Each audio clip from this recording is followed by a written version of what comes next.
Hey guys, how's it going? My name is Adam. Today I'm going to show you how to delete Snapchat account permanently. So I'm going to open up the Snapchat, and what I'm going to do, I'm going to click on my Bitmoji at the top left, and what I'm going to do here, I'm going to just go ahead and click on my settings here at the top right and scroll a little bit down till you see the last section, account actions, and you're going to be able right here to see delete account. Click on it.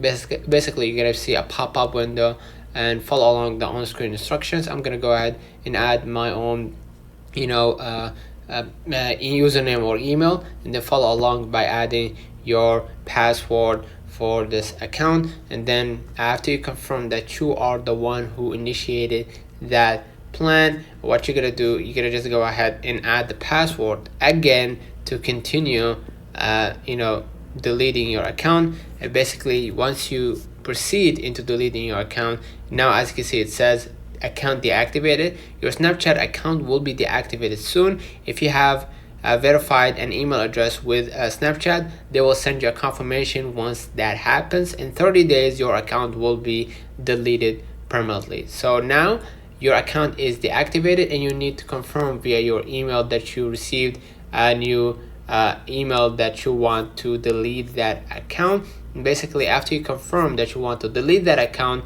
you're gonna be able to basically confirm that you deactivated your account, and in 30 days your account will be deleted permanently. So let me know in the comments if this video helped you. Don't forget to like and subscribe, and thank you for watching.